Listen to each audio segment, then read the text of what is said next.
Listen carefully. 20 million barrels of oil every single day flowing through a strip of water so narrow you could drive across it in 20 minutes. Now picture a single country, one regime deciding on its own terms to shut that corridor down entirely. No warning, no negotiation, just silence.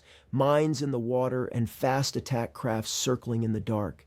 That is exactly what happened on February 28, 2026, when Iran effectively blockaded the Strait of Hormuz in retaliation for U.S. and Israeli military operations. In the span of days, tanker traffic reportedly collapsed by more than 90%. Approximately 3,000 vessels were reportedly affected, thousands of seafarers impacted, and roughly 27% of the world's seaborne crude oil trade disrupted just like that. Welcome to Dr. Elena Harris. If you're new here, this channel is your deep dive source for the military, geopolitical, economic stories that are reshaping the world. And what you're about to hear is the story of how Saudi Arabia built the exit door that nobody saw coming. While the world watched Hormuz burn, Riyadh had already constructed a triple logistical fortress, a 9-port global network connecting Jeddah to Shanghai, Yokohama, and Hamburg, an MSSE transcontinental hybrid corridor moving cargo by ship and truck across the desert, and Petroline's 7 million barrels per day flowing under the Saudi desert to the Red Sea, completely bypassing Iran. And if you're not following this channel yet, subscribe right now, because what I'm about to show you is infrastructure warfare at a scale most people don't even realize is possible. Hit that button. But here's what nobody saw coming. Here's the part that should make you stop whatever you're doing and pay close attention. While the world was watching the flames, while CNN cameras were zooming into the strait and oil markets were spiraling, one country had already built the exit door quietly, methodically, over years. And the moment the crisis hit, that door swung wide open. That country is Saudi Arabia. And what Riyadh has done, the triple logistical fortress it has constructed to completely sideline the Strait of Hormuz, is one of the most staggering geopolitical maneuvers of the 21st century. A masterwork of infrastructure, strategy, and patient power executed without a single shot fired. Let's begin with what just happened, the immediate context. Because to understand what Saudi Arabia built, you first need to understand what Iran tried to do. The Strait of Hormuz sits between Iran and Oman, 21 miles at its narrowest point, 2 shipping lanes, each barely 2 miles wide. Through those lanes passes roughly a quarter of the world's maritime crude oil trade, along with approximately 20% of global liquefied natural gas, as reported by the International Energy Agency. Before the 2026 crisis, some 20 million barrels of oil per day moved through that choke point. China alone received a third of all its oil via this corridor. Europe sourced 12 to 14% of its LNG from Qatar through the same passage. Iran has long understood that this geography is its most powerful weapon. For decades, Throne calibrated its threats around Hormuz the way a chess player positions a queen, not always deployed but always looming. The mere suggestion of closure sent oil prices surging. Insurance premiums for ships transiting the strait exploded in early 2026 from 0.125% to between 0.2 and 0.4% of vessel value per single transit for a very large crude carrier, according to data cited by multiple shipping intelligence firms. That translates to an increase of over $250,000 per crossing per single crossing. And then Iran pulled the trigger for real. Following the USI-Israeli strikes that removed Supreme Leader Ali Khamenei from power, the Iranian Revolutionary Guard Corps declared the strait closed. They laid sea mines. They boarded merchant vessels. They struck tankers with drones. The Kuwaiti very large crude carrier Al Salami was reportedly struck while anchored at Port of Dubai on March 31st. A Qatar energy tanker was reportedly attacked by projectiles north of Doha. On April 1st, the world's 3 largest container shipping lines, Maersk, CMX GM, and HP Lloyd, suspended Hormuz transits indefinitely.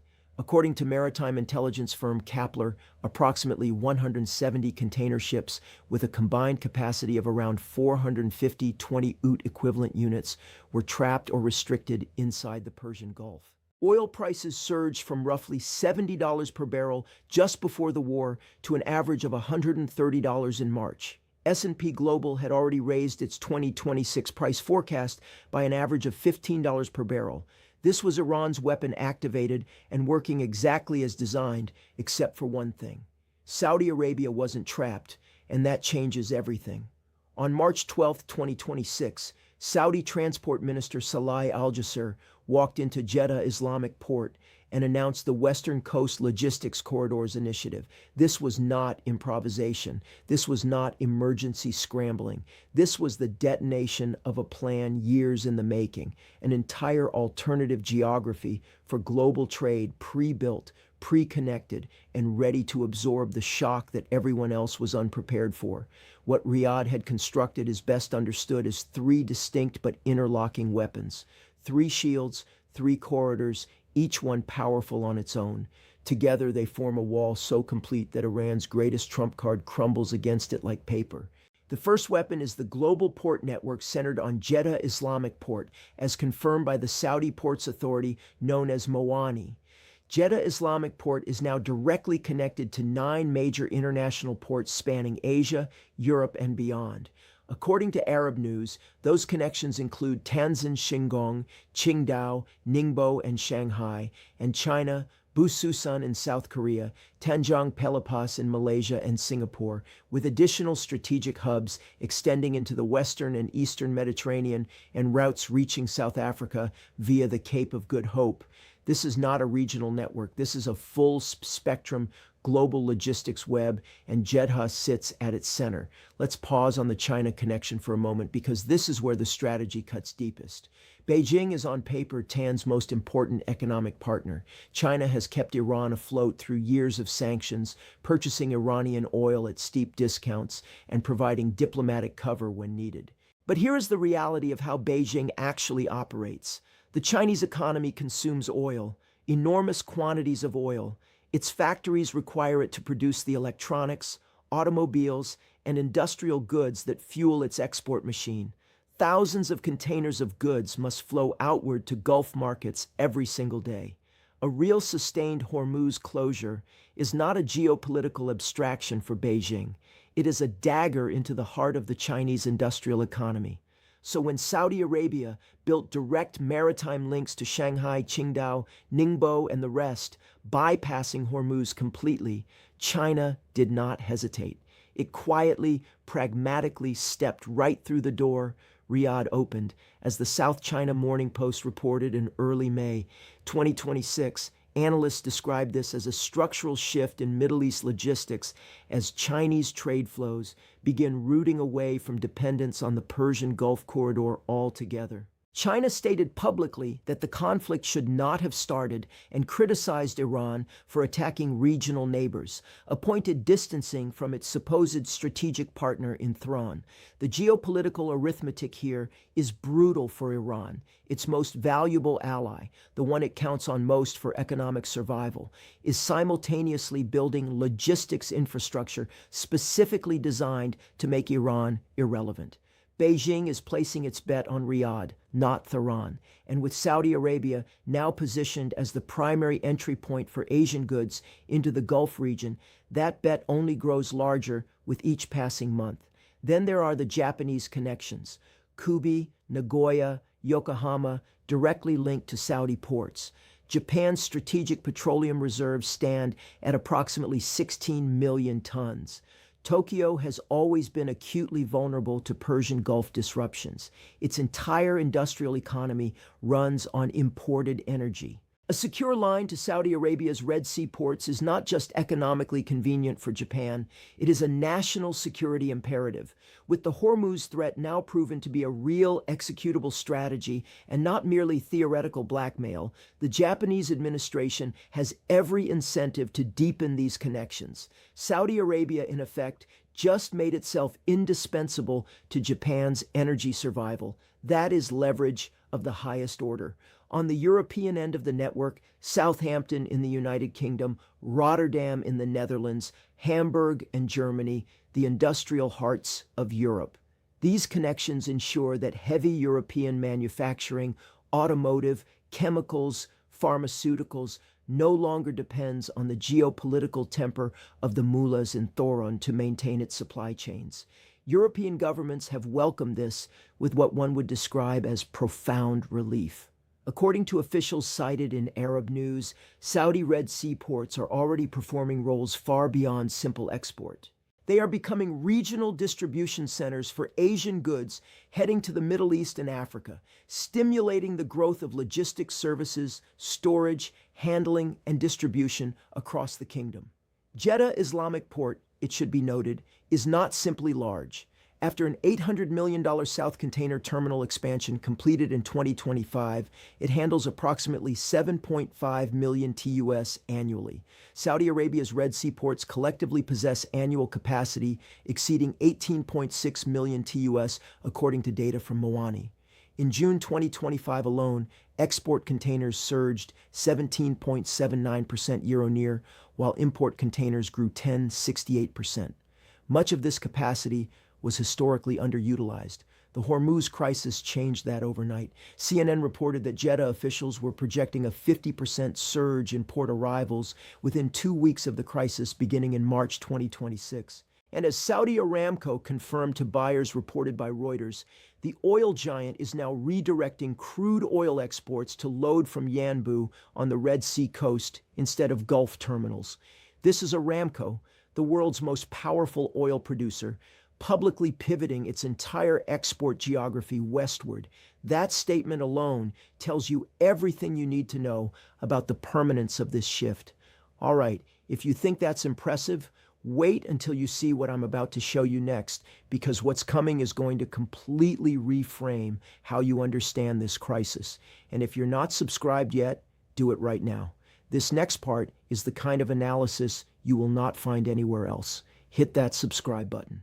Now let's talk about the second weapon, because the 9-port global network is just the beginning. On May 3rd, 2026, MSSE, the world's largest container shipping company, announced a brand new hybrid route directly connecting Europe to the Gulf, completely bypassing the Strait of Hormuz.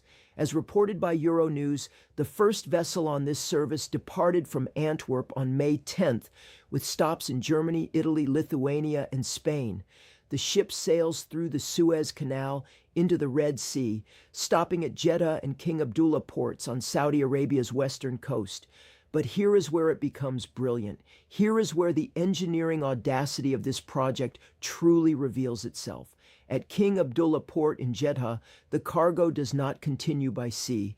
It is offloaded, transferred to enormous truck fleets waiting on the highways. These trucks then traverse the full breadth of Saudi Arabia, roughly 1,300 kilometers across the desert from the western coast through the capital Riyadh, all the way to the city of Dam on the eastern Saudi coast, as described in a statement by MSC cited by the Jewish edition. From there, smaller feeder vessels distribute cargo through the Persian Gulf to Kuwait, Bahrain, and the UAE's ports in Abu Dhabi and beyond. The entire system is tracked in real time by satellite.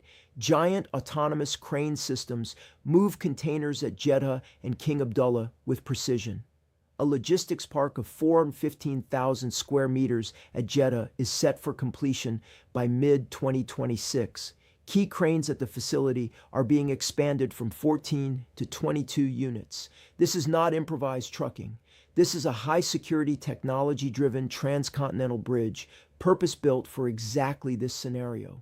MSC said in its statement that the route is designed to provide reliable, efficient, and competitive shipping options with improved transit times for all types of cargo, automotive parts, consumer electronics, pharmaceuticals, food products, all flowing through Saudi territory without touching a single drop of water under Iranian control. The significance of MSC choosing this route cannot be overstated. When the world's largest container shipping company commits its vessels and its brand to a new trade corridor, it sends an unmistakable signal to every manufacturer, every retailer, every logistics manager on Earth. This route is real, it is viable, and it is where global trade is going. Iran's ability to weaponize Hormuz has become dramatically less effective against container trade. And here's the truly remarkable part. In choosing Saudi Arabia as its land bridge, MSSE is effectively endorsing Riyadh's vision of itself as a three-continent hub, a vote of confidence from the most powerful private logistics actor on Earth. Robert Mogilnicki, founder of Polosphere Advisory, a Middle East-focused geoeconomic consultancy based in Paris, told the South China Morning Post that these structural shifts started by necessity will not necessarily fully stop. Even once the immediate crisis resolves, the infrastructure is being built, the routes are being opened, the relationships are being established. Even if Hormuz reopens tomorrow, the global logistics map has already begun to redraw itself, and Riyadh sits at the new center of gravity. Now for the third weapon, the one that has been quietly operational for decades, the one that suggests this was not just a reaction to the 2026 crisis, but was always part of a longer, deeper Saudi strategic vision. Its name is Petroleum, the East-West crude oil pipeline, and it represents a masterpiece of strategic infrastructure. Petroleum runs from Saudi Arabia's eastern oil fields directly to the Red Sea port of Yamu, covering the full width of the Arabian Peninsula underground. Its capacity is staggering between 5 and 7 million barrels per day. According to the Congressional Research Service, the East-West pipeline has approximately 2.6 million barrels per day of available additional throughput capacity beyond current use. As noted by analysts cited in Arab news, Yamu is capable of exporting between 4 and 5 million barrels of crude per day through the Red Sea, ensuring that massive oil flows continue even if the Strait of Hormuz remains shut indefinitely. During the severe Hormuz crisis of 2026, Petroleum proved its value to the entire world.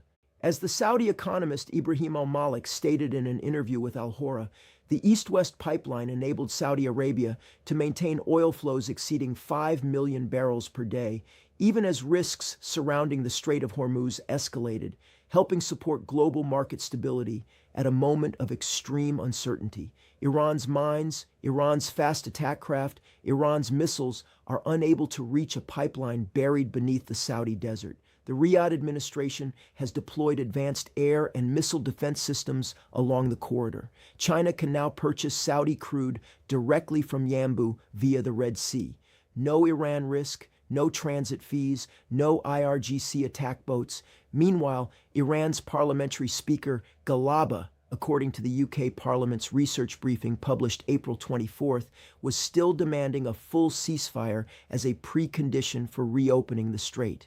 On April 19th, Iran's parliament announced plans to require hostile countries to pay tolls to pass through the strait. This is the language of desperation because while Iran is writing toll laws for an empty strait, Saudi Arabia has already routed the world's cargo around it.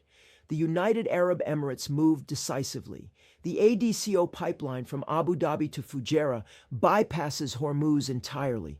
According to the Congressional Research Service, the UAE pipeline and Saudi Proline together represent 2.6 million barrels per day of bypass capacity.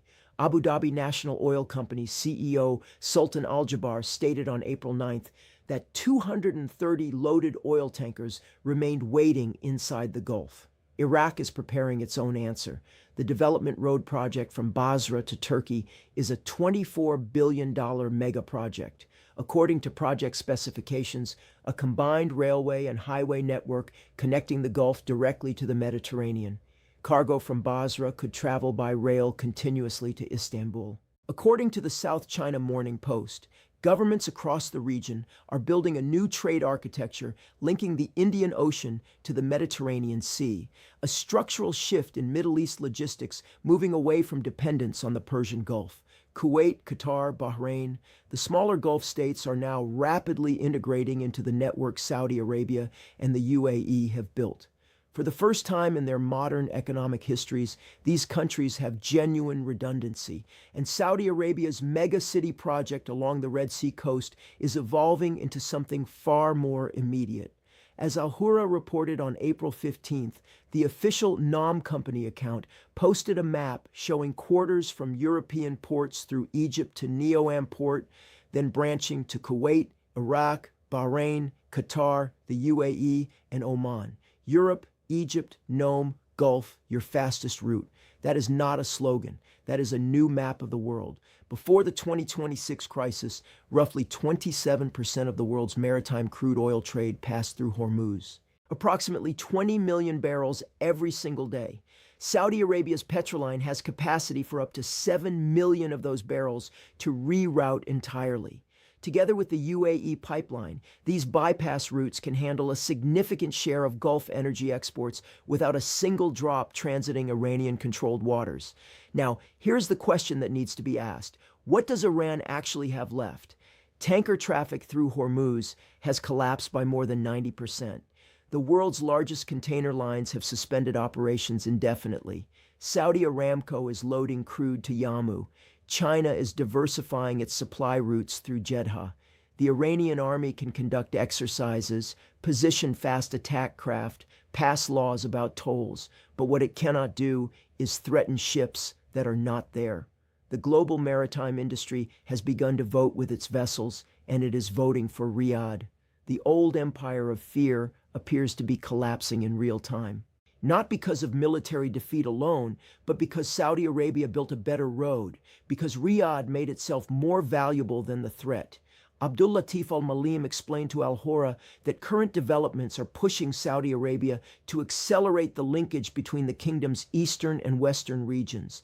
These projects fall squarely within the priorities of Vision 2030. This is the pivot point where an economic transformation agenda and a geopolitical crisis intersect. Vision 2030 always depended on proving the kingdom could be relied upon as a stable trade partner, even in crisis. The Hormuz blockade was the ultimate stress test, and Saudi Arabia passed it. As Saudi economist Ibrahim al-Malik noted in his interview with Al-Hora, the kingdom benefited from its prior preparedness. Ports that were underutilized are now operating at surge capacity, but we cannot close this story without a clear-eyed look at the risks. Iranian drones struck fuel depots and oil facilities near Red Sea ports. As CNN reported from Jeddah in late March 2026, Iran hit Arab energy facilities, including the Samref refinery at Yanbu. The port at Jeddah remains potentially within range of escalating Iranian aggression. The Wall Street Journal reported that Saudi Arabia is pressing the United States to end its blockade and return to negotiations with Iran, a sign that even Riyadh is deeply aware that a prolonged escalation threatens the very Red Sea infrastructure it has built. As Bahraini analyst Ahmed Alouzi explained to the Jerusalem Post, Saudi Arabia and its allies want Washington to secure freedom of navigation and prevent Iran from using the strait as a geopolitical weapon. The Strait of Hormuz is slowly losing its grip, not because the geography changed, because the world built around it. Saudi Arabia won one of the greatest geopolitical battles of this century without firing a single shot. It built roads, ports, and pipelines.